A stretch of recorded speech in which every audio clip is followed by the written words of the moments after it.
Hello everyone, कैसे हैं आप लोग। उम्मीद है आप सभी अच्छे से होंगे। मैं निजामुद्दीन अंसारी अपने यूट्यूब चैनल निजामुद्दीन एकेडमी में आप सभी का दिल से स्वागत करता हूं। आइए आज हम लोग देखते हैं जेएसएससी, सीजीएल, जेपीएससी, पीटी और मेंस, सहायक आचार्य सहित झारखंड में होने वाले सभी परीक्षाओं के लिए अति महत्वपूर्ण पुस्तक झारखंड परीक्षा योद्धा, जिसके लेखक वैद्यनाथ उपाध्याय झारखंडी सर हैं। और यह जो पुस्तक तैयार किया गया है डीएसपी की पाठशाला के संचालक विकास चंद्र श्रीवास्तव डीएसपी सर के मार्गदर्शन में ये पुस्तक को तैयार किया गया है। आज हम लोग देखेंगे झारखंड का इतिहास, हिस्ट्री ऑफ झारखंड। इसमें प्राचीन, मध्यकालीन और आधुनिक इतिहास को देखेंगे। व्याख्यात्मक सहित प्रश्नोत्तर है। इसमें जो है प्रीवियस ईयर क्वेश्चन का खजाना है। इससे पहले हम लोग पार्ट 1 वीडियो देख चुके हैं। आज हमारा पार्ट 2 वीडियो है। पार्ट 1 में हम लोगों ने झारखंड के सामान्य परिचय देखे हैं। इसको जो है आज हम लोग देखते हैं, कंप्लीट करते हैं एक ही वीडियो में। तो आप लोग इसे इग्नोर नहीं कीजिएगा, अवश्य देखिएगा, कम्प्लीटली वीडियो अवश्य देखिएगा, क्योंकि आधा अधूरा देखने से कोई फ़ायदा नहीं है। इसमें जो है 2003 से अब तक जेपीएससी और जेएसएससी द्वारा आयोजित सभी परीक्षाओं में झारखंड से संबंधित पूछे गए प्रश्नों का विषयवार और अध्यायवार व्याख्यात्मक हल दिया गया है। इसमें जो है JPSC, JSSC, CGL, JE, IRB, PRT, constable, TGT, महिला supervisor, PGT, LD, deputy collector, VLW, revenue staff, SI, PT और मेंस, एक्साइज इंस्पेक्टर, कक्षपाल, excise constable, forest guard, panchayat secretary, special branch, market supervisor, JPSC assistant, cooperative officer, इन सभी exam में पूछे गए प्रश्नों का एक प्रश्न बैंक है, क्वेश्चन बैंक है। तो आइए देखते हैं हम लोग क्वेश्चन को। झारखंड का इतिहास, history of Jharkhand. Question number 1 देखते हैं। झारखंड का प्राचीन इतिहास से संबंधित प्रश्न जो पूछा गया था, और ये जो है टीजीटी आईआरबी 2017 में जो एग्ज़ाम हुआ था, इसमें यह क्वेश्चन पूछा गया था। तो क्वेश्चन है, महाभारत काल में ऋग्वेद में वर्णित किक्कट प्रदेश झारखंड राज्य के निम्नलिखित जिलों में से किसमें स्थित है।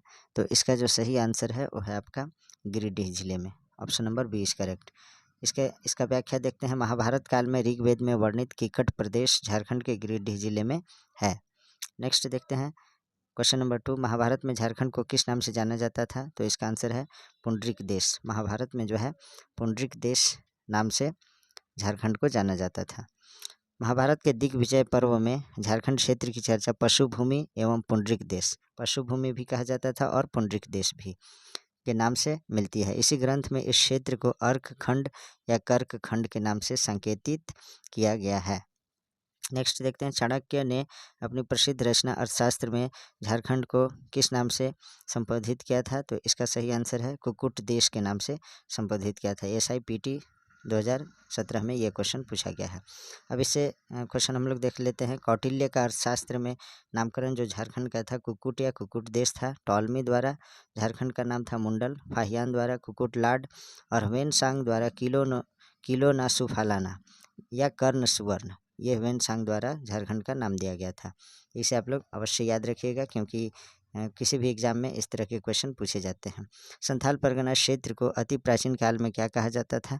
तो इसका जो सही आंसर है वो है आपका नरीखंड कहा जाता था। संथाल परगना क्षेत्र को अति प्राचीन काल में नरीखंड के नाम से जाना जाता था। संथाल परगना क्षेत्र को अति प्राचीन काल में नरीखंड तथा बाद में कांकजोल के नाम से संबोधित किया गया है। मुगल काल के दौरान झारखंड राज्य को क्या कहा जाता था। तो इसका जो सही आंसर है वह है आपका कुकरा कहा जाता था। मुगल काल में झारखंड को कुकरा नाम से संबोधित किया गया है। अब ये जो है एग्ज़ाम पीजीटी 2018 में पूछा गया था। अब हम लोग देखते हैं स्रोत नामकरण। मुगल काल में झारखंड को कुकरा या खोखरा कहा गया है। तुजुके जहांगीरी में खोखरा, अकबरनामा में कोकरा, आईने अकबरी में खंकारा। नेक्स्ट क्वेश्चन देखते हैं, क्वेश्चन नंबर 6। क्वेश्चन नंबर 6 है, मुगल काल के दौरान झारखंड क्षेत्र डैश नाम से जाना जाता था। तो इसका आंसर है कुकरा नाम से। Option number C is correct. Next है पुरातात्विक स्रोत से संबंधित प्रश्न है। दालमी एक पुरातात्विक स्थल किस निम्न में से किस नदी के तट पर स्थित है। तो इसका आंसर है स्वर्ण रेखा नदी के तट पर जो है दालमी स्थित है। धनबाद जिला बौद्ध धर्म का एक प्रमुख केंद्र था, जहाँ के दालमी और बुद्धपुर में अनेक बौद्ध स्मारक आज भी देखे जा सकते हैं। पुरातात्विक स्थल दालमी स्वर्ण रेखा नदी के उत्तरी तट पर स्थित है। यह स्थान दियापुर दालमी के नाम से भी जाना जाता है। धनबाद जिले में स्थित बुधपुर कंसाई नदी के तट पर स्थित है। यहाँ एक प्राचीन मंदिर है जो बुद्धेश्वर मंदिर के नाम से विख्यात है। नेक्स्ट क्वेश्चन देखते हैं हम लोग। बर्फ आयु की गहरी भूमिगत गुफा में पाया जाता है, तो यह कहाँ पाया जाता है? तो इसका आंसर है इसको गांव में। इसको गांव जो है हजारीबाग में बर्फ आयु की गहरी भूमिगत गुफाएं स्थित है। इसको से आदि मानव द्वारा निर्मित चित्र, खुला सूर्य मंदिर एवं शैल चित्र दीर्घा के अवशेष प्राप्त हुए हैं। नेक्स्ट क्वेश्चन देखते हैं। शुरुआती पत्थर की उम्र से तांबा के बर्तन और उपकरण के प्रमाण पाए जाते हैं, तो करर, बाड़ी और बरगुंदा से पाए जाते हैं। ऑप्शन नंबर डी करेक्ट है। नेक्स्ट देखते हैं, इसका व्याख्या देख लेते हैं हम लोग।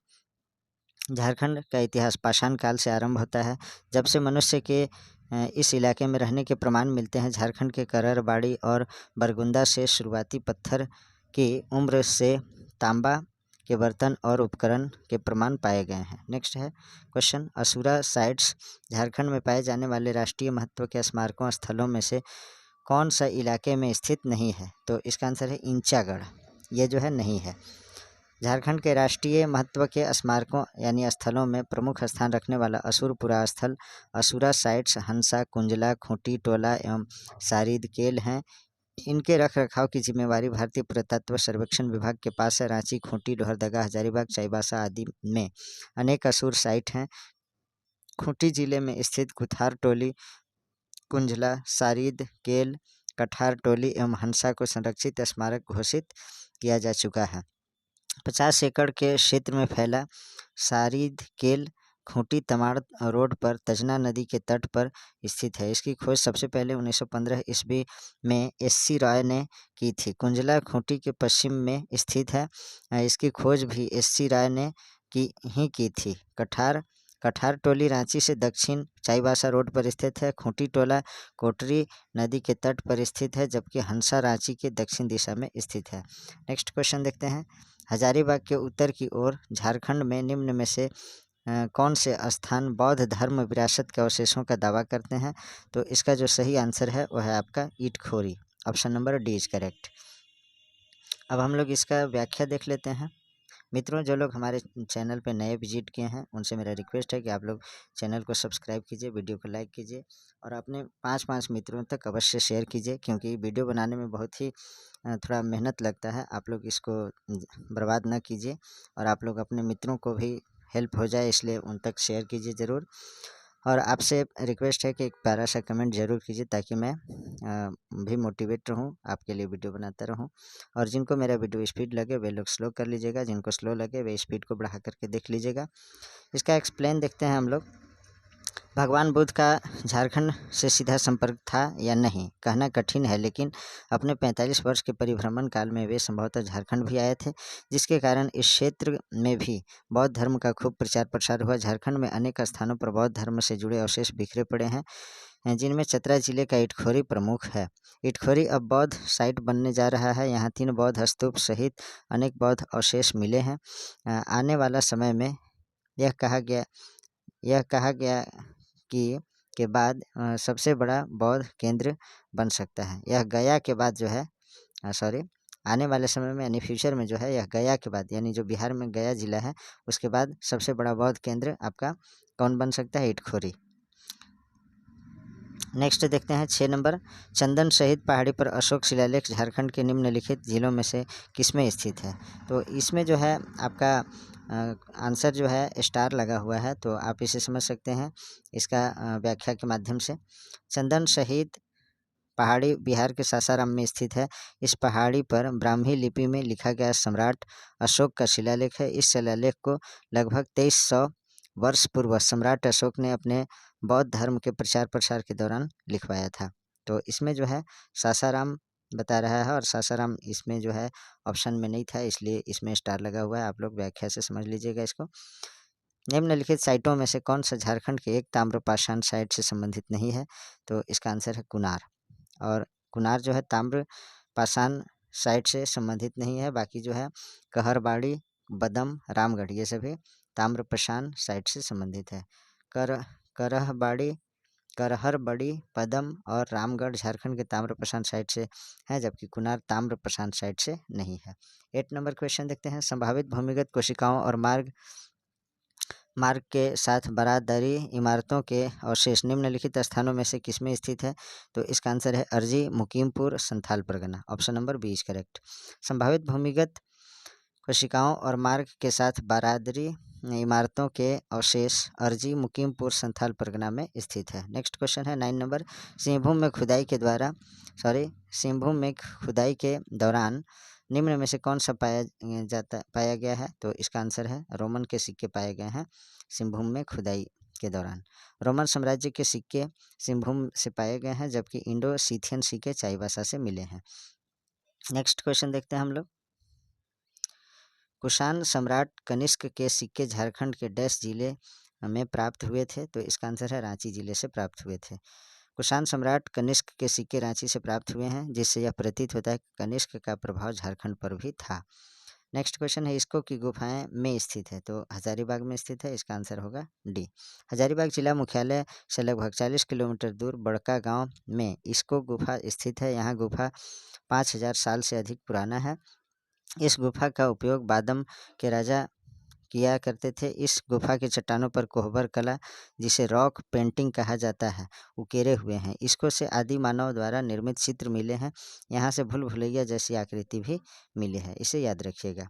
नेक्स्ट है झारखंड के इतिहास की शुरुआत कब से मानी जाती है? तो इसका आंसर है मेसोलिथिक युग से जो है झारखंड के इतिहास मानी जाती है, शुरुआत हुआ है। झारखंड के इतिहास की शुरुआत मेसोलिथिक एज यानी मध्य पाषाण काल युग से मानी जाती है। मध्य पाषाण काल का कालक्रम जो है 10,000 ईसा पूर्व से लेकर 4,000 ईसा पूर्व तक है माना जाता है। इसको याद रखिएगा। इस काल में पशुपालन की शुरुआत हो चुकी थी। झारखंड में इस काल के अवशेष दुमका, पलामू, धनबाद, रांची, पूर्वी सिंहभूम, पश्चिमी सिंहभूम आदि क्षेत्रों से मिले हैं। नेक्स्ट है अब प्राचीन वंश से संबंधित पूछे गए प्रश्न को देखते हैं। वर्ष 1620 में तृतीय महाराजा जगन्नाथ सिंह कुमार विक्रम सिंह प्रथम ने डैश राज्य की स्थापना की? तो उन्होंने सरायकेला राज्य की स्थापना की थी। Option number C is correct. Saraikela राज्य रियासत की स्थापना 1620 ईस्वी में सिंह वंशी अर्जुन सिंह के पुत्र कुंवर विक्रम सिंह प्रथम द्वारा तथा खरसावां रियासत की स्थापना 1650 ईस्वी में कुंवर पदम सिंह द्वारा की गई। प्रारंभ में कुंवर विक्रम सिंह प्रथम को संजय और खरकई नदी के बीच में 76 वर्ग किलोमीटर का एक क्षेत्र सौंपा गया था, जिसके अंतर्गत सिर्फ 12 गाँव थे। बाद में इन्होंने आसपास के क्षेत्रों को जीतकर 700 वर्ग किलोमीटर की सरायकेला रियासत की स्थापना की। देश की आज़ादी के बाद दोनों ही रियासतों का विलय बिहार राज्य में किया गया। इसके पश्चात सरायकेला को अनुमंडल का दर्जा प्रदान किया गया। इसके आगे देखते हैं हम लोग। नेक्स्ट क्वेश्चन है निम्नलिखित में सरायकेला रियासत का आखिरी शासक कौन था? तो इसका आंसर है H Raja Aditya Pratap Singh Deo. Option number 20 correct. इसका व्याख्या देख लेते हैं। सरायकेला रियासत का अंतिम शासक एच राजा आदित्य प्रताप सिंह देव थे। इन्होंने 18 मई 1948 को भारत के विलय समझौता पत्र में हस्ताक्षर किए। नेक्स्ट क्वेश्चन है प्रथम नागवंशी राजा कौन थे? तो इसका आंसर है फनी मुकुट राय जो है प्रथम नागवंशी राजा थे। इसके बारे में देखते हैं। नागवंशी राजवंश के संस्थापक फनी मुकुट राय प्रथम नागवंशी राजा थे। इन्हें नागवंश का आदि पुरुष भी कहा जाता है। आदि पुरुष किन्हें कहा जाता है? तो फनी मुकुट राय को। इन्होंने 64 ईस्वी यानी प्रथम सदी में नागवंशी राज्य की स्थापना की तथा सुत्यांबे को राजधानी बनाया। सुत्यांबे में इन्होंने एक सूर्य मंदिर का भी निर्माण करवाया। इन्होंने अपने शासन काल में बाहरी लोगों को झारखंड क्षेत्र में आने के लिए आमंत्रित किया तथा बनारस से आए भवराय श्रीवास्तव को अपना दीवान नियुक्त किया। इस प्रकार झारखंड की संस्कृति में पहली बार गैर आदिवासी समाज सादान मूलवासी का विस्तारीकरण हुआ। नेक्स्ट क्वेश्चन है नागवंशी राजा ने सर्वप्रथम नवरत्न नामक 5 मंजिला भवन का निर्माण कहाँ करवाया था? तो इसका आंसर है दोईसा में। Option number C is correct. Nagvanshi राजा दुर्जन साल ने नवरत्नगढ़ किले का निर्माण दोईसागढ़ में करवाया था। यह गुमला जिले में स्थित है। यह नागवंशी राजा दुर्जन साल की राजधानी थी। इनके द्वारा 5 मंजिला भवन का निर्माण करवाया गया था, जिसके प्रत्येक तल्ले में 9 कमरे थे। नवरत्नगढ़ का निर्माण सुरक्षा की दृष्टि से किया गया था, क्योंकि नागवंशी राजाओं पर लगातार बाहरी आक्रमण होते रहे थे, जिसके कारण उनकी राजधानी खुखरा असुरक्षित हो गई थी। 5 नंबर क्वेश्चन है नागवंशी परिवार का मुख्यालय दोईसा स्थानांतरित हुआ? तो दोईसा में युद्ध में पराजित हुए उसके बाद। Option number C is correct. Nagvanshi परिवार का मुख्यालय दोइसा युद्ध में पराजित होने के कारण स्थानांतरित हुआ था। नेक्स्ट क्वेश्चन देखते हैं हम लोग। उन शासक का नाम बताएं जिसने नागवंशी राज्य की राजधानी सुत्याम्बे से चुटिया स्थानांतरित की। तो इसका आंसर है प्रताप राय। प्रताप राय जो हैं नागवंशी राज्य की राजधानी को सुत्याम्बे से चुटिया में स्थानांतरित कर दिया था। राजा उसकी राजधानी देखते हैं। फनी मुकुट राय अपना राजधानी सुत्याम्बे में बनाया था इन्होंने। प्रताप राय चुटिया में, भीमकर्ण खुखरा में, दुर्जन शाह दोइसा में, एनी शाह सतरंजी में, यदुनाथ शाह पालकोट में। नेक्स्ट देखते हैं। जगन्नाथ शाहदेव पालकोट भौरों में, उदयनाथ शाहदेव रातूगढ़ में। नेक्स्ट क्वेश्चन देखते हैं। निम्नलिखित में से रामगढ़ का कौन सा राजा शुरू से अंत तक अंग्रेजों का विरोध करता रहा। तो इसका आंसर है Mukund Singh. Option number D is correct. Next है इसका हम लोग देखते हैं एक्सप्लेन देखते हैं। 18वीं सदी में मुकुंद सिंह रामगढ़ के राजा थे। उन्होंने 1763 से 72 ईस्वी तक रामगढ़ का पर शासन किया। उन्होंने ईस्ट इंडिया कंपनी के खिलाफ जीवन पर्यंत विरोध किया। इसके लिए उन्होंने मराठों के साथ गठबंधन भी किया था। अंग्रेज अधिकारी कैमक के नेतृत्व में हजारीबाग में अंग्रेजों का प्रवेश हुआ। 1772 ईस्वी में रामगढ़ राज्य पर चढ़ाई की गई, जिसके कारण मुकुंद सिंह भागकर पलामू चले गए थे। मुकुंद सिंह के स्थान पर अंग्रेज समर्थक तेज सिंह को रामगढ़ का राजा घोषित किया गया। 1773 ईस्वी में रामगढ़, पलामू और छोटा नागपुर खास को मिलाकर रामगढ़ जिले का गठन किया गया। नेक्स्ट देखते हैं हम लोग। रामगढ़ के राजा की मूल राजधानी थी, तो कहाँ थी? रामगढ़ के राजा की मूल राजधानी रामगढ़ में ही थी। तो इसका आंसर ऑप्शन नंबर ए, रामगढ़ के राजा की मूल राजधानी रामगढ़ थी। राजधानी देखते हैं और उसके संस्थापक। सिसिया उर्दा, इसके संस्थापक बागदेव सिंह थे। बादम के संस्थापक हेमंत सिंह थे। रामगढ़ के संस्थापक दलील सिंह। ईचाक के संस्थापक तेज सिंह। पदमा के संस्थापक ब्रह्मदेव नारायण थे। नेक्स्ट देखते हैं हम लोग। झारखंड के किस स्थान को प्राचीन काल में हरित कीवाना नाम से जाना जाता था? तो इसका आंसर है देवघर को। Option number D is correct. Deoghar एक हिंदी शब्द है और देवघर का शाब्दिक अर्थ होता है भगवानों और देवी यानी देव का निवास स्थान। देवघर को वैद्यनाथ धाम, बाबा धाम के नाम से भी जाना जाता है। देवघर को संस्कृत ग्रंथों में हरित कीवाना या केतकी वन के रूप में जाना जाता है। 12 ज्योतिर्लिंगों में से एक मनोकामना लिंग यहीं स्थित है। देवघर स्थित बैद्यनाथ मंदिर का निर्माण 1596 ईस्वी में गिद्धौर के राजा पूरनमल द्वारा कराया गया था। नेक्स्ट क्वेश्चन है। प्राचीन काल में किसे राजा कटंग देव द्वारा शासित कैसलपुर परगना के नाम से जाना जाता था? तो इसका आंसर है सिमडेगा को। सिमडेगा पूर्व में कैसलपुर बीरूगढ़ परगना का साम्राज्य था, जिस पर ब्रिटिश औपनिवेशिक युग के दौरान भी सदियों तक गजपति साम्राज्य के गजपति शाही परिवार के राजा गंगा वामसी का शासन था। गजपति शाही परिवार वर्तमान में भी सिमडेगा से 11 किलोमीटर की दूरी पर स्थित बीरू या बीरूगढ़ में रहता है। पठार का यह क्षेत्र आदिवासी और ओडिया समुदाय द्वारा बसा हुआ है। यह क्षेत्र हमेशा मिशनरियों के लिए लोकप्रिय रहा, जिन्होंने तत्कालीन गजपति राजाओं और उसके अधीनस्थों द्वारा दान की गई भूमि पर स्कूल, कॉन्वेंट, अस्पताल और पैरिश स्थापित किए थे। ईसाई मिशनरियों, विशेष रूप से सोसाइटी ऑफ जीसस ने इस क्षेत्र में कई ईसाई स्कूलों की स्थापना करके शिक्षा के प्रसार में मदद की। जैन धर्म से संबंधित पूछे गए प्रश्न को देखते हैं हम लोग। जैनियों के 23वें तीर्थंकर पार्श्वनाथ ने डैश जिले में शिखर जी पर मोक्ष प्राप्त किया? तो इसका आंसर है Giridih. Option number C is correct. Jain धर्म के 23वें तीर्थंकर पार्श्वनाथ ने गिरिडीह जिले में शिखर जी यानी समेध पर्वत, जिसे पारसनाथ पहाड़ी भी कहते हैं, पर मोक्ष प्राप्त किया। संभवतः इन्हीं के नाम पर पारसनाथ का नामकरण हुआ। पार्श्वनाथ एकमात्र तीर्थंकर थे जिन्होंने इस कलयुग में कलिकाल कल्पतरु यानी कल्प वृक्ष की उपाधि प्राप्त की है।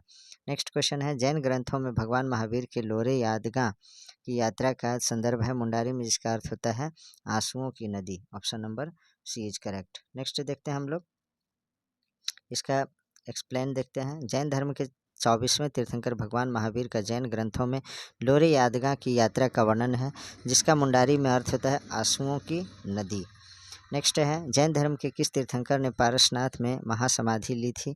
तो इसका आंसर है 20वें और 23वें तीर्थंकर। मान्यता के अनुसार जैन धर्म के 20वें और 23वें तीर्थंकर मान्यता के अनुसार जो है जैन धर्म के 20वें और 23वें तीर्थंकर क्रमशः मुनि सुब्रत एवं पार्श्वनाथ थे, जिन्होंने पारसनाथ में मोक्ष की प्राप्ति यानी महासमाधि की थी। झारखंड का मध्यकालीन इतिहास से संबंधित प्रश्न को देखते हैं हम लोग। 1757 में प्लासी की लड़ाई के बाद सिराजुद्दौला द्वारा इस क्षेत्र पर कब्जा कर लिया गया था। किस क्षेत्र पर? तो राजमहल के क्षेत्र पर। Option number A is correct. Rajmahal जो है झारखंड के पूर्वी क्षेत्र के साहेबगंज जिले में स्थित है। यह ऐतिहासिक शहर गंगा के किनारे राजमहल पर्वत श्रृंखला की गोद में स्थित है, जिसके कारण इसे दामिनी कोह की भी संज्ञा दी गई है। गंगा नदी के किनारे होने के कारण जहां यह व्यापारिक और सामरिक दृष्टि से मुफीद था, वहीं 660 से 980 फीट की औसत ऊंचाई वाली उत्तर से दक्षिण की ओर 26,000 वर्ग किलोमीटर के दायरे में फैली राजमहल पर्वतमाला अपनी दुर्भेद्यता के कारण इसे विशेष सुरक्षा प्रदान करती थी। इसकी बुनियाद बंगाल के सूबेदार राजा मान सिंह ने रखी थी। उस समय इसका नाम अकबर नगर पड़ा। इसे बंगाल की राजधानी बनाया गया था। 1757 ईस्वी में प्लासी के युद्ध में पराजय के पश्चात सिराजुद्दौला राजमहल पर कब्जा कर लिया था तथा उसकी गिरफ्तारी भी यहीं से हुई थी।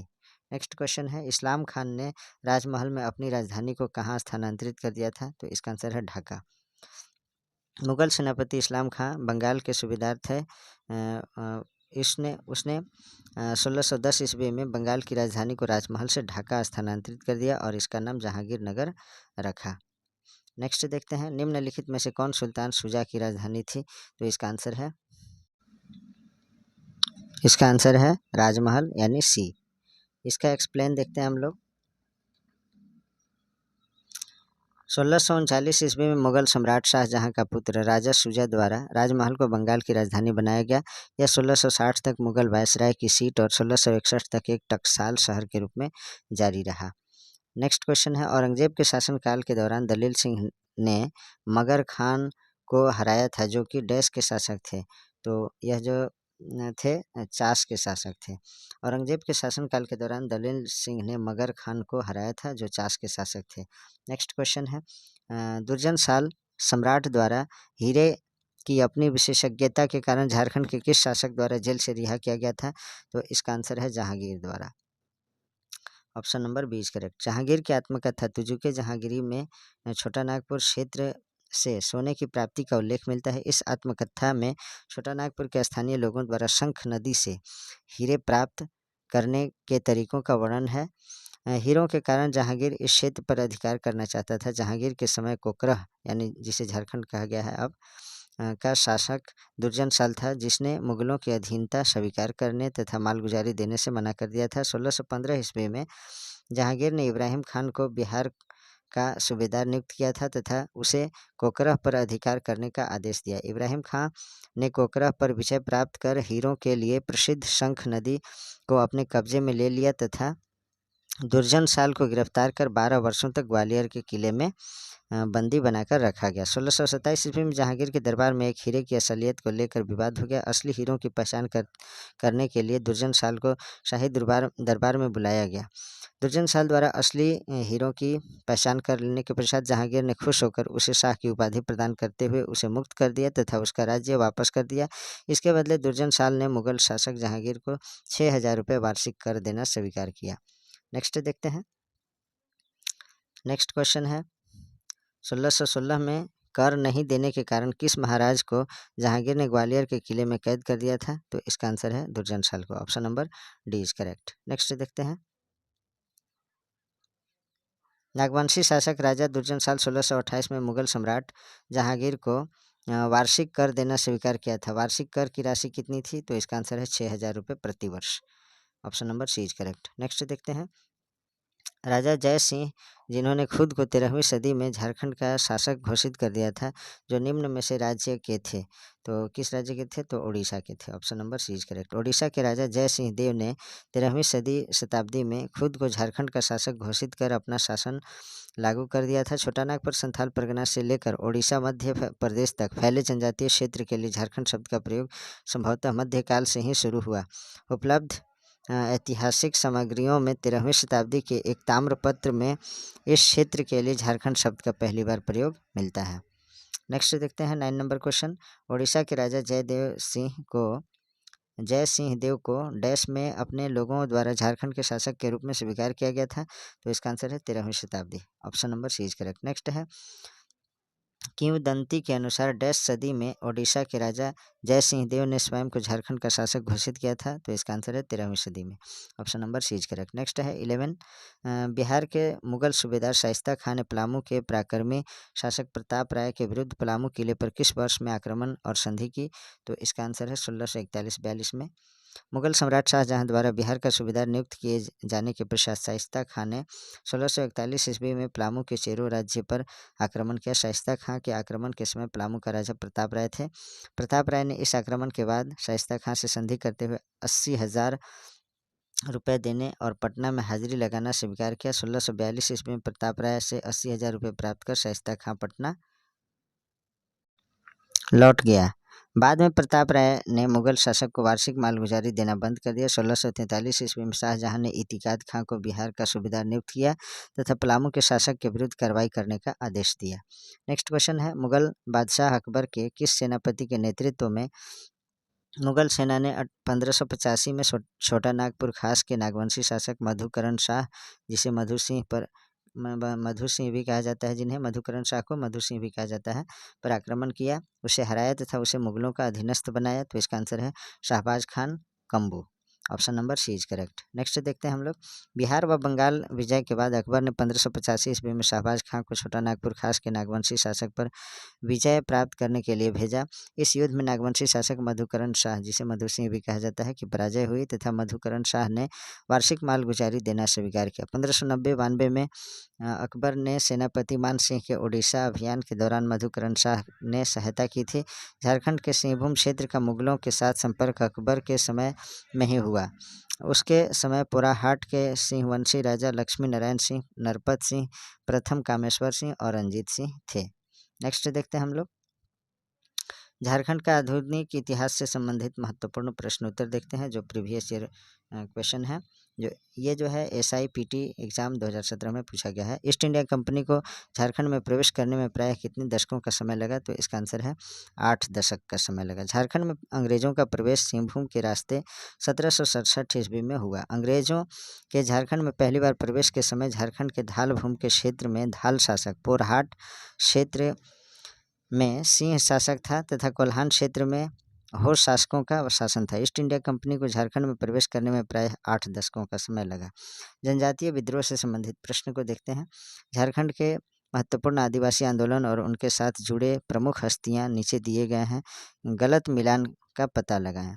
तो इसका जो सही आंसर है वो है आपका डी, विष्णु मानकी के नेतृत्व में संथाल विद्रोह हुआ, ये गलत है। इसका व्याख्या देखते हैं हम लोग, विष्णु मानकी के नेतृत्व में जो है 1789 ईस्वी में तमाड़ विद्रोह हुआ था, ये सही है। विद्रोह स्थान नेतृत्व करता, भूमिज विद्रोह जो हुआ था वीरभूम स्थान में हुआ था और गंगा नारायण इसके नेतृत्व करता थे। चेरो विद्रोह पलामू में हुआ, भूखन सिंह इसके नेतृत्व करता थे। खरवार विद्रोह संथाल परगना में हुआ, इसके नेतृत्व करता भागीरथ माझी थे। संथाल विद्रोह संथाल परगना में हुआ, सिद्धू कान्हू इसके नेतृत्व करता थे, दोनों भाई। नेक्स्ट है, निम्न में से कौन अंग्रेजों के दमनकारी शासन के विरुद्ध लड़ा? तो इसका आंसर है ये सभी। बिरसा मुंडा भी अंग्रेजों के दमनकारी नीतियों के खिलाफ लड़ा, सिद्धू मुर्मू ने भी, सिद्धू कान्हू दोनों, और कान्हू मुर्मू ने भी, ये सभी। इसलिए ऑप्शन नंबर डी सही होगा। इसमें रिवन्यू स्टाफ मेंस 2017 एग्जाम में ये पूछा गया था। बिरसा मुंडा, सिद्धू मुर्मू तथा सिद्धू मुर्मू, कान्हू मुर्मू ने अंग्रेजों के दमनकारी शासन के विरुद्ध लड़ाई लड़ी। बिरसा मुंडा आंदोलन 1895 से 1900 तक चली, जबकि सिद्धू कान्हू के नेतृत्व में संथाल विद्रोह 1855 से 1856 में हुआ था। नेक्स्ट देखते हैं, हिल असेंबली प्लान किसके द्वारा आदिवासी उन्नति के लिए किया गया था? तो इसका जो सही आंसर है वो है आपका क्लीवलैंड के द्वारा। Option number B is correct. इसका व्याख्या देखते हैं हम लोग, क्लीवलैंड द्वारा आदिवासियों के विकास के लिए हिल असेंबली प्लान की स्थापना की गई थी। उन्होंने पहाड़ियों की पूरी श्रृंखला को पहाड़ी विधानसभा के एक समान प्रशासन के तहत वंशानुगत पहाड़ी प्रमुखों के अधीन रखा, जिन्हें सरदार कहा जाता है। सभा की बैठक वर्ष में 2 बार होती थी।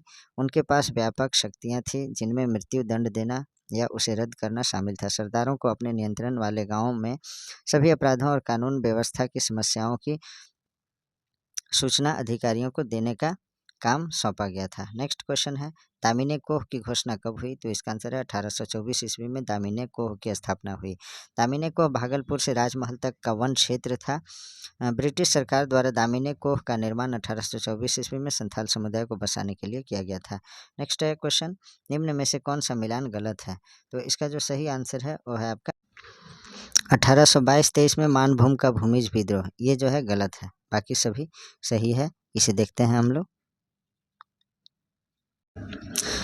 1769 ईस्वी में धाल भूम और बड़ा भूम में सर्वप्रथम भूमिज विद्रोह की शुरुआत हुई, जिसे चुवाड़ विद्रोह के नाम से भी जाना जाता है, जो अंग्रेजों के विरुद्ध भारतीय इतिहास का पहला विद्रोह था। 1771, 1778, 1784, 1787, 1792, 93, 1798, 99, 1805, 1816, 1820 में भी भूमिजों का बड़ा विद्रोह हुआ। भूमिज विद्रोह 1831 ईस्वी तक छींट फूट रूप से चलता रहा, लेकिन 1832 ईस्वी में गंगा नारायण के नेतृत्व में सभी भूमिज राजा, जमींदार, सरदार, घटवाल, पाइक, किसान संगठित रूप से विद्रोह किया। गंगा नारायण सिंह ब्रिटिश शासन और उसके शोषण नीति के खिलाफ लड़ने वाले नेता थे, जिन्होंने सबसे पहले सरदार गोरिल्ला वाहिनी सेना का गठन किया था, जिसे हर जाति का समर्थन प्राप्त था। इस सेना का सेनापति जीरपालाया थे। नेक्स्ट देखते हैं, इनमें से कौन सा विद्रोह 1875 में झारखंड में फूटा था? तो इसका आंसर है इनमें से कोई नहीं। देखते हैं हम लोग विद्रोह और कालखंड। संथाल विद्रोह 1855-56 में हुआ था। बिरसा विद्रोह 1895 से 1900 तक। तिलका माझी विद्रोह 1784 से 1785 में। नेक्स्ट देखते हैं, जनजातीय आंदोलन का मुख्य कारण क्या था? तो इसका आंसर है दमन किए लोगों का शोषण। Option number C is correct. जनजातियों के सभी आंदोलन शोषण एवं दमन के खिलाफ थे। जनजातियों के आंदोलन के मूल में विभिन्न समस्याएं रही हैं, जो सामाजिक संरचना से सरोकार रखती हैं। अधिकतर आंदोलन अंग्रेजों द्वारा जनजातीय लोगों के अधिकारों के हनन का विरोध करना था। जनजातीय आंदोलन ब्रिटिश हुकूमत की उन ज्यादतियों के खिलाफ खड़े हुए जिन्होंने उनका जीना मुश्किल कर दिया था। जंगल और ज़मीनों से उनके अधिकार छीन लिए गए थे, उन पर टैक्स बढ़ा दिए गए तथा उन्हें अपनी ज़मीनों से हटाकर दूसरी जगह बसाने का प्रयास किया गया। उन्हें सताया गया तथा जनजातीय क्षेत्रों का मालिकाना हक ऐसे लोगों को दे दिए गए जो उनके बीच के नहीं थे। छोटा नागपुर की आदिवासी क्रांति कब हुई थी? तो इसका आंसर है 1858 से 1859 में छोटा नागपुर की आदिवासी क्रांति हुई थी। नेक्स्ट क्वेश्चन देखते हैं हम लोग। अब जो है धाल विद्रोह से संबंधित प्रश्न देखते हैं। झारखंड में धाल विद्रोह कब शुरू हुआ था? तो इसका जो आंसर है वो है आपका 1767 ईस्वी में धाल विद्रोह शुरू हुआ था। झारखंड में अंग्रेजों का प्रवेश सर्वप्रथम सिंहभूम की ओर से हुआ। अंग्रेजों के विरुद्ध विद्रोह का प्रथम बिगुल इसी क्षेत्र से बजा। 1767 ईस्वी में धालभूम के अपदस्थ राजा जगन्नाथ धवल देव या जगन्नाथ धाल उसको बोला जाता है उनको, या जगन्नाथ धवल देव या जगन्नाथ धाल के नेतृत्व में एक व्यापक विद्रोह हुआ, जिसे धाल विद्रोह या ढाल विद्रोह के नाम से जाना जाता है। यह विद्रोह 10 वर्षों तक चला, 1767 से 1777 तक। 1777 ईस्वी में अंग्रेजी कंपनी द्वारा जगन्नाथ ढाल को पुनः धाल भूम का राजा स्वीकार करने के पश्चात यह विद्रोह शांत हुआ। राजा बनने के पश्चात जगन्नाथ ढाल ने अंग्रेजी कंपनी को 3 वर्षों में क्रमशः 2000 रुपये, 3000 रुपये तथा 4000 रुपये वार्षिक कर के रूप में देना स्वीकार किया। 1800 ईस्वी में इस राशि को बढ़ाकर 4267 रुपये कर दिया गया। चुवाड़ विद्रोह से संबंधित प्रश्न को देखें। झारखंड का पहला चुवाड़ विद्रोह कब हुआ था? तो इसका आंसर है 1769 ईस्वी में जो है प्रथम चुवाड़ विद्रोह हुआ था। चुवाड़ विद्रोह अकाल, लगान में वृद्धि, जमीन की नीलामी एवं अन्य आर्थिक मुद्दों को लेकर किया गया। चुवाड़ विद्रोह के प्रमुख नेता रघुनाथ महतो, श्याम गंजम, सुबल सिंह, जगन्नाथ पातर, मंगल सिंह, दुर्जन सिंह, लाल सिंह, मोहन सिंह आदि थे। यह विद्रोह रघुनाथ महतो के नेतृत्व में 1769 ईस्वी में हुआ था, जिसमें रघुनाथ महतो द्वारा अपना गाँव अपना राज, दूर भगाओ विदेशी राज का नारा दिया गया था। रघुनाथ महतो द्वारा कौन सा नारा दिया गया था? तो अपना गाँव अपना राज, दूर भगाओ विदेशी राज का नारा दिया गया था। नेक्स्ट क्वेश्चन देखते हैं हम लोग। पहाड़िया विद्रोह से संबंधित क्वेश्चन है। पहाड़िया विद्रोह में किस रानी ने सहयोग दिया था? तो इसका आंसर है महेशपुर की रानी। Option number A is correct. Paharia जनजाति राजपूत, मुस्लिम, मुगल एवं ब्रिटिश काल में विदेशी ताकतों से संघर्षरत रही। अंग्रेजों के खिलाफ इन्होंने कई विद्रोह किए, जिन्हें जनजातियों के संघर्ष के इतिहास में विदेशी शासन के विरुद्ध प्रथम व्यापक विद्रोह माना गया है। पहाड़िया विद्रोह में महेशपुर की रानी सर्वेश्वरी की भूमिका महत्वपूर्ण रही। नेक्स्ट क्वेश्चन देखते हैं हम लोग। तमाड़ विद्रोह से प्रश्न देखें। अंग्रेजों के विरुद्ध सबसे लंबा, बृहत्तम और सबसे खूनी आदिवासी विद्रोह कौन सा है? तो इसका आंसर है तमाड़ विद्रोह। Option number A is correct. ये जो है एक्साइज इंस्पेक्टर मेंस 2015 में क्वेश्चन पूछा गया है। तमाड़ विद्रोह का प्रारंभ मुंडाओं ने अंग्रेजों द्वारा बाहरी लोगों को प्राथमिकता देने तथा नागवंशी शासकों के शोषण के विरुद्ध तमाड़ क्षेत्र में किया गया।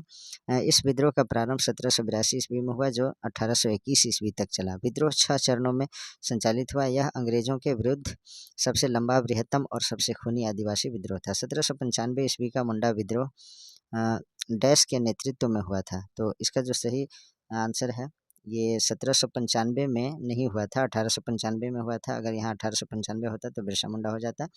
तो इसमें जो है स्टार लगा हुआ है, इसलिए इसमें कोई आंसर नहीं होगा।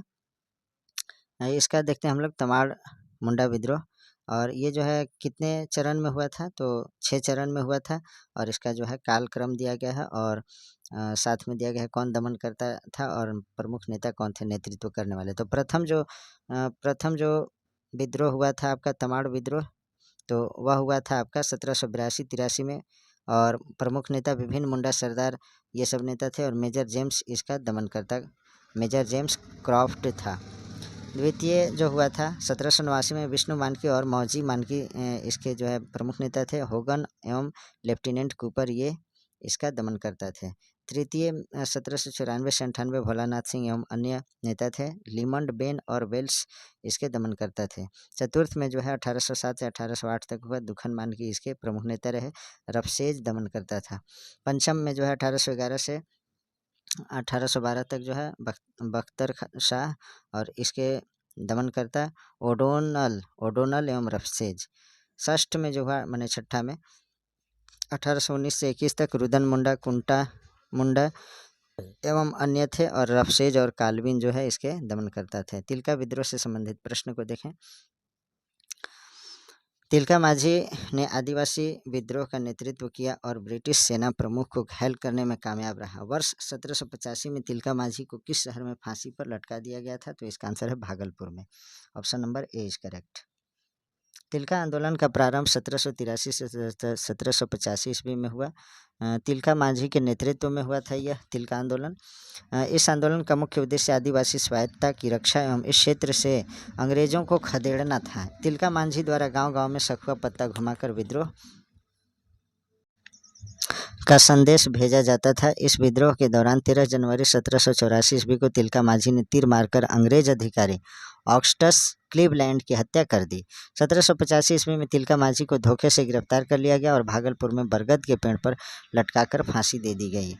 नेक्स्ट क्वेश्चन है, किसके नेतृत्व में 1780 से 1785 के दौरान संचालित जनजातीय विद्रोह ने भागलपुर में ब्रिटिश सेना प्रमुख को चोटिल करने और उसे फांसी देने में सफलता प्राप्त की थी? तो इसका आंसर है तिलका माझी को। Option number A is correct. Next देखते हैं, झारखंड के उस स्वतंत्रता सेनानी का नाम लिखें जिसने 1784 में ब्रिटिश सरकार के विरुद्ध आदिवासी विद्रोह का नेतृत्व किया था? तो इसका आंसर है तिलका माझी। Option number A is correct. ये काफ़ी इंपॉर्टेंट है, तिलका माझी से जो तिलका विद्रोह हुआ था। व्याख्या इसका देख लेते हैं हम लोग। ब्रिटिश सरकार के विरुद्ध 1784 ईस्वी के आदिवासी विद्रोह का नेतृत्व तिलका माझी ने तिलका आंदोलन जो किए थे तिलका माझी ने किया था। इस विद्रोह को तिलका आंदोलन के नाम से जाना जाता है। इस आंदोलन का प्रमुख केंद्र वनचरीजोर था, जो वर्तमान समय में भागलपुर में जो है बिहार में है। नेक्स्ट देखते हैं हम लोग, बयान पर विचार करें। तो इसमें देखते हैं हम लोग, प्रथम बयान जो है पहला स्टेटमेंट है, अंग्रेजों के विद्रोह के लिए तिलका माझी प्रथम संथाल विद्रोह में शामिल थे। दूसरा है, उनके खिलाफ विरोध करते हुए उन्हें एक ब्रिटिश अधिकारी ने गोली मार दी थी, ये तो गलत है। तृतीय जो है, तत्कालीन शहीद की मृत्यु को मनाने के लिए बाबा चौक में जगह का नाम दिया गया है। तो प्रथम और तृतीय सही है तिलका माझी के संबंध में ये जो स्टेटमेंट दिया गया है, तो ऑप्शन नंबर सी सही है। नेक्स्ट देखते हैं, तिलका माझी को अंग्रेजों द्वारा वर्ष डैश में पकड़ा गया था। तो कब पकड़ा गया था? तो इसका जो सही आंसर है वो 1785 ईस्वी में तिलका माझी को पकड़ा गया। तिलका माझी को 1785 ईस्वी में अंग्रेजों द्वारा गिरफ्तार कर लिया गया। तिलका माझी को पकड़वाने वाला पहाड़िया सरकार जौरा था। तिलका माझी को पकड़वाने वाला कौन था? तो सरकार जौरा था। तिलका माझी को 1785 ईस्वी में भागलपुर में बरगद के पेड़ पर लटकाकर फांसी दे दी गई। इस स्थान को उनकी याद में बाबा तिलका माझी चौक के नाम से जाना जाता है, इसे याद रखिएगा। नेक्स्ट देखते हैं क्वेश्चन, ब्रिटिश द्वारा तिलका माझी को फांसी दी गई तो कब? 1785 ईस्वी में। नेक्स्ट क्वेश्चन देखते हैं, वर्ष 1785 ईस्वी में निम्नलिखित में से किस क्रांतिकारी नेता को फांसी पर लटका दिया गया था? तो तिलका माझी को। ये घुमा फिरा करके क्वेश्चन पूछता है, देख लीजिएगा आप लोग। तिलका माझी को अंग्रेजों द्वारा किस वर्ष फांसी दी गई थी? तो इसका आंसर है 1785 ईस्वी में। तिलका माझी से जो है बहुत क्वेश्चन पूछे गए हैं, तो इसको जो है अच्छे तरह से आप लोग देख लीजिएगा। नेक्स्ट है, 1789 में अंग्रेजों के खिलाफ हथियार उठाने वाला पहला संथाल नेता कौन था? तो इसमें जो सही ऑप्शन नहीं दिए गए हैं, इसका व्याख्या देख लेते हैं हम लोग। तिलका आंदोलन के प्रणेता तिलका माझी का जन्म 11 फरवरी 1750 ईस्वी को सुल्तानगंज के तिलकपुर गांव में हुआ था। इन्होंने 1783 से 1785 के मध्य अंग्रेजों के विरुद्ध हुए तिलका आंदोलन का नेतृत्व किया था। नेक्स्ट है, 1771 में संथाल जनजातीय क्षेत्र में किसने जमींदारों और ब्रिटिश सरकार के विरुद्ध प्रथम विद्रोह का नेतृत्व किया था? तो इसका आंसर है तिलका माझी। तिलका माझी द्वारा संथाल परगना क्षेत्र के संथालों को एकत्रित कर अंग्रेजों, जमींदारों और साहूकारों के खिलाफ युद्ध छिड़ी गई थी। यह लड़ाई 1771 से 1784 तक चली। 1784 में तिलका माझी के सेना पर जबरदस्त हमला हुआ, जिसमें उनके लड़ाके मारे गए। बाद में 1785 में तिलका माझी को गिरफ्तार कर फांसी दे दिया गया। नेक्स्ट क्वेश्चन देखते हैं हम लोग, पहला जनजातीय नेता जिसने अंग्रेजों के विरुद्ध हथियार उठाया था? तो तिलका माझी। इसका सही आंसर है ऑप्शन नंबर सी, तिलका माझी अंग्रेजों के विरुद्ध विद्रोह करने वाले प्रथम आदिवासी थे। सर्वाधिक महत्व की बात यह है कि तिलका विद्रोह में महिलाओं की भी भागीदारी थी, जबकि भारतीय राष्ट्रीय आंदोलन में महिलाओं ने काफ़ी बाद में हिस्सा लेना प्रारंभ किया। नेक्स्ट क्वेश्चन है, संथाल जनजातीय क्षेत्र के एक बहादुर संथाल नेता तिलका माझी ने किसके खिलाफ विद्रोह किया था? तो इसका जो सही आंसर है वह है आपका जमींदारों और ब्रिटिश सरकार के खिलाफ। Option number D is correct. Next देखते हैं, तिलका माझी ने अंग्रेजों के दमन और फूट डालो की नीति तथा जमींदारों द्वारा किए जा रहे शोषण तथा अपनी जमीन पर अधिकार प्राप्त करने के लिए विद्रोह किया था। अंग्रेजों के खिलाफ तिलका माझी ने छापामार युद्ध यानी गुरिल्ला युद्ध का प्रयोग किया। इस युद्ध की शुरुआत तिलका माझी द्वारा सुल्तानगंज पहाड़ी से की गई थी। नेक्स्ट क्वेश्चन देखते हैं, हो विद्रोह से संबंधित प्रश्न। क्वेश्चन है आपका, 1820-21 में मेजर रफसेज पर हो जनजाति के लोगों ने डैश नदी के किनारे आक्रमण किया था। तो इसका आंसर है रोरो नदी के किनारे आक्रमण किया था। हो देशम पर कभी भी मुगलों एवं मराठों का प्रभाव स्थापित नहीं हो सका। पोरहाट के राजाओं का इन पर कुछ प्रभाव होता था, लेकिन ये नियमित कर का भुगतान नहीं करते थे। हो जनजाति के लोग स्वतंत्रता प्रिय व लड़ाका स्वभाव के थे। हो लोगों ने 1820-21 में जबरदस्त विद्रोह किया। यह विद्रोह सिंहभूम क्षेत्र में हुआ। यह विद्रोह भी अंग्रेजों और जमींदारों के शोषण के खिलाफ था। इस विद्रोह का मुख्य कारण राजा जगन्नाथ सिंह द्वारा शोषण तथा उसका अंग्रेजों का पिछलग्गूपन होना था। चाईबासा के निकट 1820 में रोरो नदी के किनारे अंग्रेजों व हो लोगों के बीच भयंकर युद्ध हुआ, जिसमें मेजर रफसेज की सेना विजयी हुई। 1820-21 में मेजर रफसेज तथा 1837 ईस्वी में कैप्टन विल्किंसन के नेतृत्व में हो विद्रोह को दबा दिया गया। नेक्स्ट देखते हैं हम लोग क्वेश्चन, 1820-21 में मेजर रफसेज तथा 1837 में कैप्टन विल्किंसन के नेतृत्व में किस विद्रोह को दबा दिया गया था? तो इसका आंसर है हो विद्रोह को। नेक्स्ट है, हो लोगों को लड़का कोल किसने कहा? तो इसका आंसर है SR टिकेल ने जो है हो लोगों को लड़का कोल कहा। Option number A is correct. हो जनजाति झारखंड की जनसंख्या की दृष्टि से चौथी प्रमुख जनजाति है। सबसे पहले में कौन है? तो संथाल है, उसके बाद उरांव है, उसके बाद मुंडा है, उसके बाद हो है।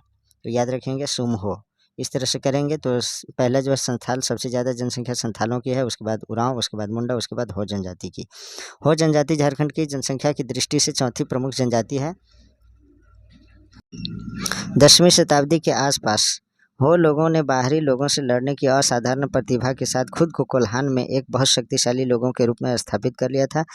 इसलिए उन्हें लड़का यानी लड़ाई कोल माने हो लोग कहा जाता था। हो लोगों ने पोरहाट, सरायकेला खरसावां और मयूरभंज के प्रमुखों के साथ युद्ध किया और उन्हें हराया भी था। SR टिकेल ने हो लोगों को लड़का कोल कहा। नेक्स्ट क्वेश्चन देखते हैं, कोल विद्रोह से संबंधित प्रश्न। अंग्रेजों के विरुद्ध 1831 के विद्रोह में से किस जनजाति का उत्तराधिकारी शामिल था? तो इसका आंसर है हो और मुंडा दोनों, यानी ए और बी दोनों, इसलिए ऑप्शन नंबर सी होगा। छोटा नागपुर में कोल विद्रोहियों ने अंग्रेज शासकों एवं जमींदारों को सर्वाधिक परेशान किया था। कोल विद्रोह मुंडा जनजाति का विद्रोह था जिसमें हो जाति के लोगों ने खुलकर साथ दिया था।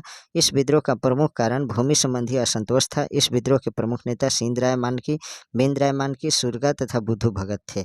नेक्स्ट देखते हैं, अंग्रेजों के विरुद्ध 1831 के विद्रोह में निम्नलिखित में से कौन से छोटा नागपुर के कबीलों ने भाग लिया था?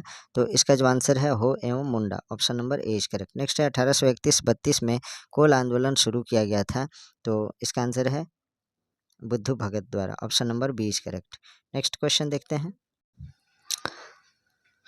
1831-32 में शुरू हुए कोल विद्रोह का नेतृत्व बुद्धू भगत ने किया था।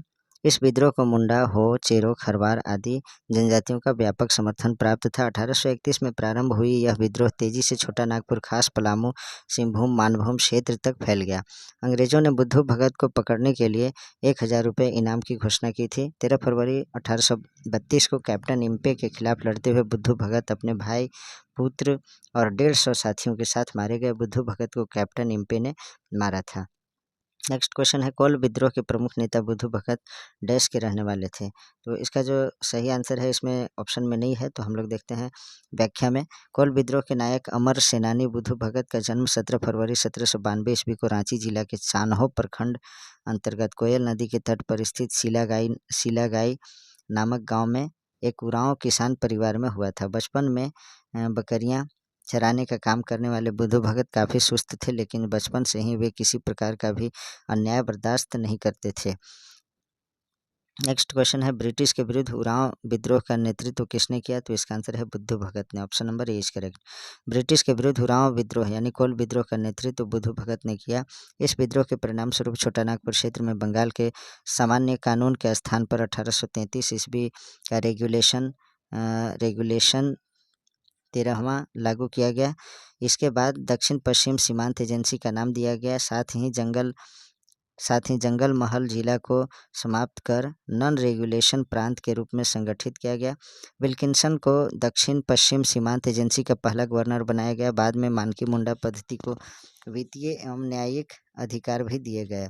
नेक्स्ट क्वेश्चन देखते हैं, किस विद्रोह के परिणाम स्वरूप 1833 में एक नए प्रांतीय दक्षिण पश्चिम सीमांत एजेंसी का गठन हुआ? तो इसका आंसर है कोल विद्रोह, option number A is correct. Next है, भूमिज विद्रोह से संबंधित क्वेश्चन को देखते हैं। 1831 से 33 का भूमिज विद्रोह किनके नेतृत्व में हुआ था? तो इसका सही आंसर है गंगा नारायण सिंह के नेतृत्व में, option number C is correct. इसका व्याख्या देखते हैं हम लोग।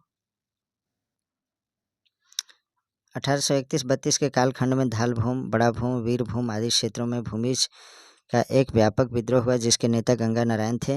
वस्तुतः यह विद्रोह उत्तराधिकार के मुद्दे से शुरू हुआ, इसलिए अंग्रेजों ने इसे महज गंगा नारायण के हंगामा के रूप में संबोधित किया। लेकिन यह विद्रोह कंपनी के अधिकारियों, नमक दरोगा, मुंसिफों एवं दीकुओं के खिलाफ भी था। नेक्स्ट क्वेश्चन है, गंगा नारायण के नेतृत्व में भूमिज विद्रोह किस स्थान पर हुआ था? तो इसका आंसर है वीरभूम में, option number B is correct. Bhumij विद्रोह का प्रारंभ 1932 ईस्वी में गंगा नारायण सिंह के नेतृत्व में हुआ। इसका प्रभाव वीरभूम और सिंहभूम के क्षेत्रों में रहा। यह विद्रोह वीरभूम, जिसे बड़ा भूम के राजा, पुलिस अधिकारियों, मुंशी तथा अन्य दिकुओं के खिलाफ भूमिजों की शिकायतों की देन था। भूमिज विद्रोह के नेता कौन थे? तो इसका आंसर है Ganga Narayan Singh, option number C is correct. Bhumij विद्रोह के नेता गंगा नारायण सिंह थे। भूमिज विद्रोह की विधिवत शुरुआत 26 अप्रैल 1832 ईस्वी को वीरभूम परगना के जमींदार के सौतेले भाई और दीवान माधव सिंह की हत्या के साथ हुई। यह हत्या गंगा नारायण सिंह के द्वारा की गई। गंगा नारायण वीरभूम के जमींदार का चचेरा भाई था। दीवान के रूप में माधव सिंह काफ़ी बदनाम हो चुका था।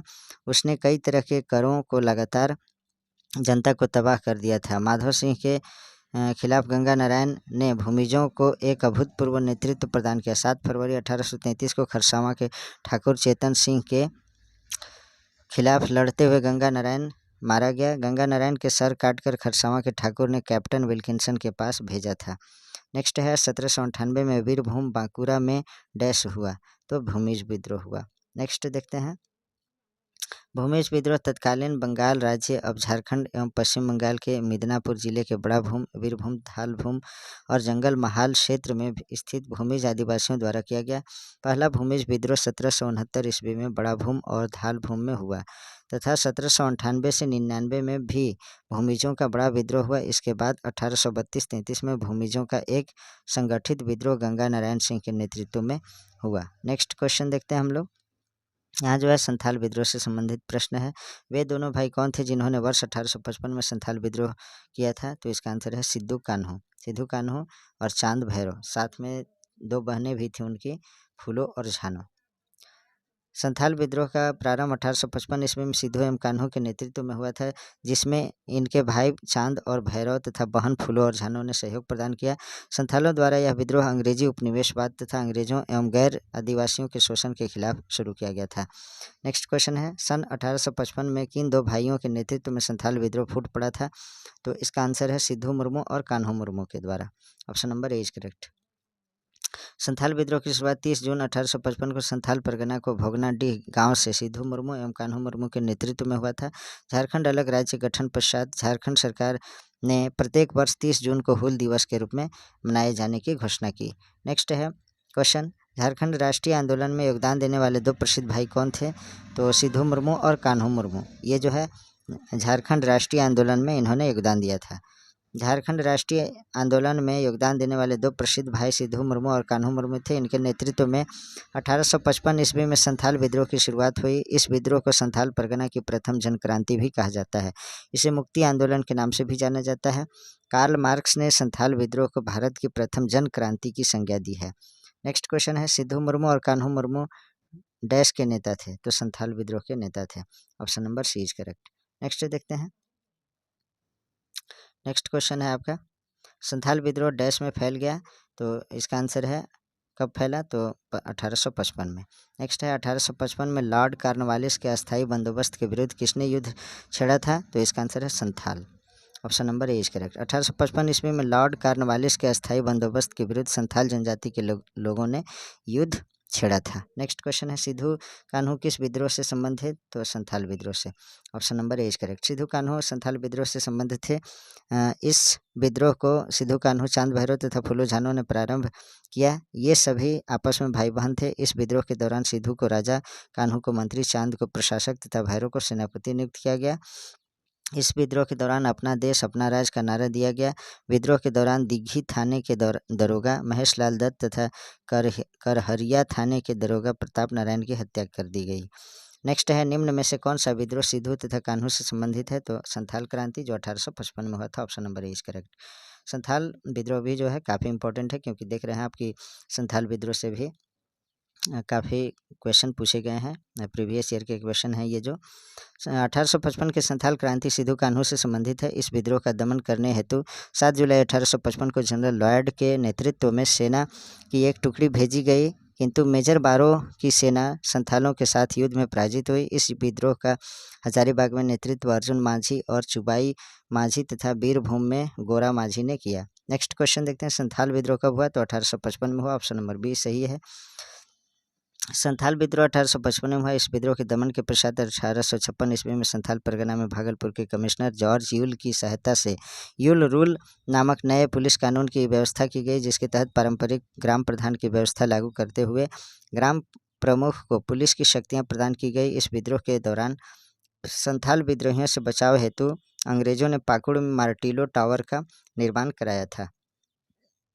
नेक्स्ट क्वेश्चन, संथाल विद्रोह का नेतृत्व किसने किया? तो इसका आंसर है सिद्धू कान्हू, चांद भैरव। तो ऑप्शन नंबर सी सही होगा। संथाल विद्रोह, जिसे हुल आंदोलन या संथाल हुल आदि कई नामों से जाना जाता है, का नेतृत्व सिद्धू कान्हू एवं चांद भैरव ने किया। विद्रोह के दौरान विद्रोहियों ने पाकुड़ की रानी क्षेमा सुंदरी से सहायता मांगी थी। इस विद्रोह को दबाने में अंग्रेज अधिकारी कैप्टन अलेक्जेंडर, लेफ्टिनेंट थॉमसन एवं लेफ्टिनेंट रीड ने महत्वपूर्ण भूमिका निभाई। सरदारी आंदोलन से संबंधित प्रश्न देखते हैं। सरदारी आंदोलन निम्न कारण से हुआ था?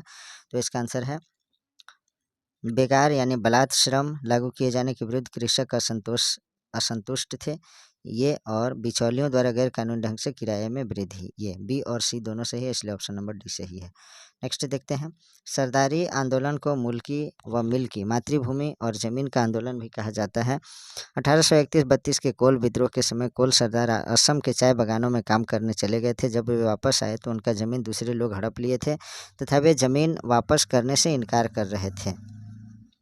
इसी हड़पे गए ज़मीन को वापस पाने के लिए कोल सरदारों ने लगभग 37 वर्ष 1858 से 1895 तक आंदोलन किया।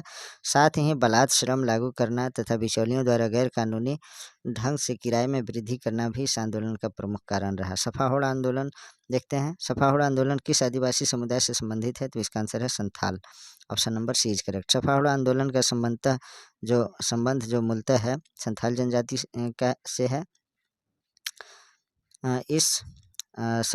सफाहोड़ आंदोलन का संबंध मूलतः संथाल जनजाति से था। इस आंदोलन का मूल उद्देश्य संथालों में धार्मिक पवित्रता पर बल देना था। सफाहोड़ का अर्थ होता है सिंगबोंगा के प्रति समर्पण होता है। इस विद्रोह को जन्म देने का श्रेय लाल हेम्ब्रम उर्फ लाल बाबा को जाना जाता है। उन्होंने सफाहोड़ी आंदोलनकारियों को राम नाम का मंत्र दिया था। क्वेश्चन पूछा जाता है कि राम नाम का मंत्र किस आंदोलन में दिया गया? तो सफाहोड़ आंदोलन में। और ये कौन दिए थे? तो लाल हेम्ब्रम उर्फ लाल बाबा।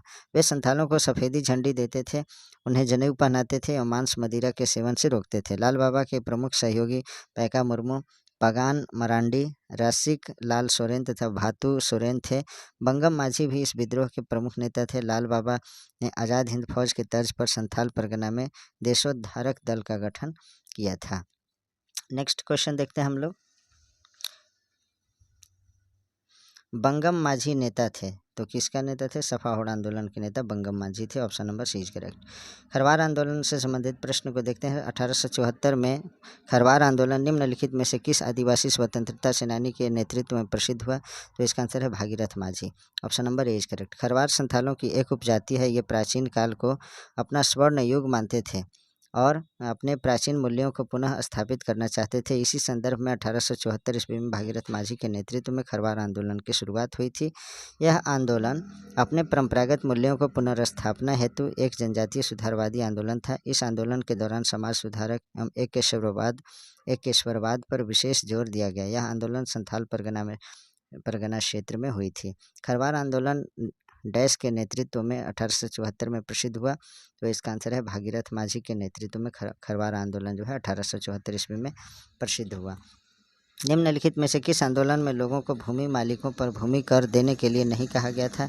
तो इसका आंसर है खरवार आंदोलन, option number A is correct. Kharwar आंदोलन, जिसे भागीरथ माझी का आंदोलन के नाम से जाना जाता है, में लोगों को भूमि मालिकों यानी जमींदारों ब्रिटिश सरकार को भूमि कर नहीं देने के लिए कहा गया। आंदोलन के दौरान भागीरथ माझी ने स्वयं को बौंसी का राजा घोषित किया तथा खुद लगान प्राप्त करने की व्यवस्था की। भागीरथ के नेतृत्व में खरवार आंदोलन किस वर्ष हुआ? तो इसका जो आंसर है वो है आपका, इसमें जो है 1874 होना चाहिए था, तो इसमें नहीं दिया है, इसलिए आपका ये गलत होगा, क्योंकि खरवार आंदोलन जो है भागीरथ माझी के नेतृत्व में 1874 ईस्वी में हुआ था और इसमें ऑप्शन नहीं है, इसलिए स्टार लगा हुआ है, इसको देख लीजिए। भागीरथ माझी के नेतृत्व में खरवार विद्रोह 1874 ईस्वी में हुआ था। भागीरथ माझी का जन्म गोड्डा जिले के तलडीहा गांव में हुआ था। इन्हें लोग बाबा के नाम से पुकारते थे। हजारीबाग में इस आंदोलन का नेतृत्व दुब्बू बाबा ने किया। खरवार आंदोलन का दूसरा चरण दुबिधा गोसाई के नेतृत्व में 1881 ईस्वी की जनगणना के खिलाफ प्रारंभ हुआ। नेक्स्ट क्वेश्चन देखते हैं हम लोग। निम्न में से कौन खरवार विद्रोह के नेतृत्व में से एक है? तो इसका आंसर है भागीरथ माझी, option number B is correct. Next है, झारखंड में स्वतंत्रता के लिए संघर्ष में खरवार आंदोलन किसके नेतृत्व में हुआ था? तो इसका आंसर है भागीरथ माझी, option number A is correct. Next question है, खरवार आंदोलन का नेतृत्व किसने किया था? तो इसका आंसर है भागीरथ माझी। देखिए क्वेश्चन कई बार एक ही क्वेश्चन को किस तरह से घुमाकर पूछता है। खरवार आंदोलन कब हुआ? तो 1874 ईस्वी में हुआ था, इसलिए ऑप्शन नंबर डी सही होगा इसमें। ये जो है फर्स्ट JPSC PT 2003 में पूछा गया था। अंग्रेजी सत्ता के खिलाफ हुए अहिंसात्मक संघर्ष में से एक खरवार आंदोलन था। यह आंदोलन 1874 ईस्वी में प्रारंभ हुआ। इसका नायक जो नेतृत्व करता थे भागीरथ माझी थे। इसका स्वरूप सफाहोड़ आंदोलन से किसी में अलग नहीं था, जो बाद के दिनों में अपने असली रूप में प्रकट हुआ। इसे मुखर करने का श्रेय राजमहल के भगवान दास एवं दुमका के लंबोदर मुखर्जी को जाता है। भागीरथ माझी ने अंग्रेजी शासन के प्रति असहयोगात्मक नीति अपनाई थी एवं खुद को बौंसी गांव का राजा घोषित कर जमींदारों एवं सरकारों को लगान नहीं देकर खुद लगान प्राप्त करने की पद्धति चलाई। इनके असहयोग से जुड़े पहलुओं को ही बाद में गांधी जी ने प्रयोग में लाया। भागीरथ माझी का जन्म गोड्डा जिले के तलडीहा गांव में हुआ था, जहां उन्होंने एक पीठ की स्थापना की थी। नेक्स्ट क्वेश्चन है, झारखंड में भागीरथ माझी, दुबई गोसाई और पटेल सिंह के नेतृत्व में खरवार विद्रोह कब हुआ? तो इसका आंसर है, इसका जो है आंसर इसमें जो ऑप्शन सही नहीं दिया है, इसलिए जो पहले हम लोग देखें 1874 में हुआ था ये खरवार विद्रोह, तो उसको आप लोग याद रखेंगे। निम्नलिखित में से कौन खरवार आंदोलन का नेता था? तो इसका आंसर है भागीरथ माझी, option number B is correct. Next है, खरवार आंदोलन के साथ कौन जुड़ा हुआ है? तो इसका आंसर है भागीरथ माझी। नेक्स्ट क्वेश्चन देखते हैं, बिरसा मुंडा का विद्रोह उलगुलान, बिरसा मुंडा क्रांति का दूसरा नाम क्या है? तो इसका आंसर है उलगुलान आंदोलन, option number C is correct. Birsa Munda क्रांति का दूसरा नाम उलगुलान आंदोलन यानी महान हलचल है। उलगुलान का मतलब होता है महान हलचल। बिरसा के नेतृत्व में शुरू उलगुलान का क्या मतलब है? तो इसका आंसर है विद्रोह, option number D is correct. Birsa Munda के नेतृत्व में 1895 ईस्वी में शुरू किए बिरसा उलगुलान को बिरसा विद्रोह के नाम से भी जाना जाता है। उलगुलान का अर्थ विद्रोह या महान हलचल होता है। नेक्स्ट क्वेश्चन है, बिरसा मुंडा का उलगुलान विद्रोह डैश में हुआ? तो 1895 में हुआ था ये विद्रोह शुरू। बिरसा आंदोलन का प्रारंभ 1895 ईस्वी में बिरसा मुंडा के नेतृत्व में हुआ। इस विद्रोह का प्रारंभिक स्वरूप सुधारवादी था, यद्यपि यह आंदोलन राजनीतिक, धार्मिक एवं आर्थिक उद्देश्यों से भी प्रेरित था। इस आंदोलन का मुख्य कारण खुटकट्टी व्यवस्था की समाप्ति से उत्पन्न बेरोजगारी की समस्या, मिशनरियों द्वारा भूमि सुधार से संबंधित झूठे आश्वासन तथा अदालतों की मुंडाओं की समस्याओं के प्रति उदासीनता था। मुंडा बगावत किस प्रकार का आंदोलन था? तो इसका आंसर है सामाजिक सुधार आंदोलन था। झारखंड का इतिहास जो है हम लोग 2 पार्ट में देखेंगे, क्योंकि वीडियो लंबा हो जाता है तो उसको अपलोड करने में काफ़ी प्रॉब्लम होता है। तो आज जो है हम झारखंड का इतिहास का पहला भाग पार्ट 1 यहीं समाप्त करते हैं। इसका पार्ट 2 भी आएगा, वीडियो देख लीजिएगा। पार्ट 1 में जो है झारखंड का जो है आधा से कुछ अधिक हो चुका है झारखंड का इतिहास। पार्ट 2 में हम लोग कंप्लीट कर लेंगे इसे, तो आप लोग इसे अवश्य देखिए और अपने मित्रों तक ज़रूर शेयर कीजिए, चैनल को सब्सक्राइब कीजिए। Thanks for watching.